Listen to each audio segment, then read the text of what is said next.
I never imagined I'd end up in this situation, feeling betrayed, humiliated, and completely lost. But that's exactly what happened. This is my story, how my wife's lies, my best friend's betrayal, and a single desperate request shattered everything I thought I knew about love. My name is Imran. I had been married to my wife, Ayesha, for 7 years. From the outside, we seemed like a happy couple. A stable home, shared friends, good jobs, and a life we both worked hard to maintain. I loved her deeply and trusted her completely, but things started to change subtly. She became more distant, more secretive. She spent long hours on her phone, had sudden work events, and started speaking about independence and modern relationships she had been reading about online. I ignored it at first, thinking I was overreacting.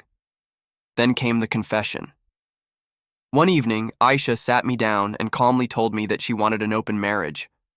I was shocked. I asked her why, expecting some vague reason, and she said, "I want to be free to explore.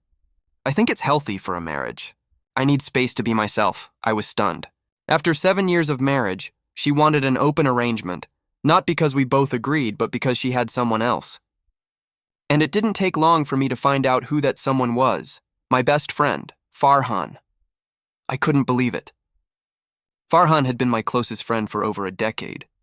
He knew everything about me, my family, my dreams, my fears, and now he was betraying me with the woman I loved. The sense of betrayal was crushing. I confronted Ayesha about the affair.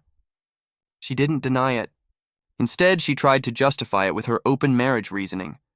She said I was old-fashioned, that I didn't understand her need for independence, that I was holding her back. Her words were cold, calculated, and full of manipulation. For days I couldn't sleep. I couldn't eat. I replayed our conversations, trying to figure out how I had missed all the signs. But one thing was clear: she had made her choice. And I had to make mine. I realized that engaging in drama, pleading, or trying to fix things would only give her power, so I chose silence. I ghosted her. I cut off all communication, blocked her on every platform, and disappeared from her life completely. She tried to contact me, sending messages, emails, even showing up at my work. But I didn't respond. The silence was deliberate, a way to reclaim control and protect myself from further manipulation. In the weeks that followed, Ayesha and Farhan faced consequences. Mutual friends learned about the betrayal. Their reputations were damaged. The affair, once secret, was exposed. And while they may have felt temporary thrill, they were left with the fallout of their actions. As for me, the emotional toll was immense. Nights were heavy with memories of happier times, of the trust I had placed in them, and the dreams that were destroyed. But over time, I healed.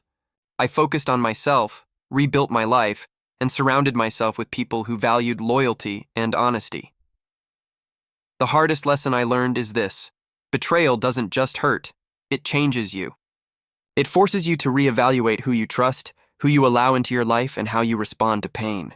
Sometimes the best revenge is not confrontation, but disappearance, walking away with dignity while the betrayer faces the consequences of their own choices. Ayesha asked for an open marriage to justify her affair with my best friend. I didn't argue, I didn't beg, and I didn't fight. I ghosted her. And in that silence, I found the strength to reclaim my life. I don't know if she regrets it. I don't care. The life we shared is over, and I am moving forward, stronger, wiser, and free from the betrayal that once consumed me.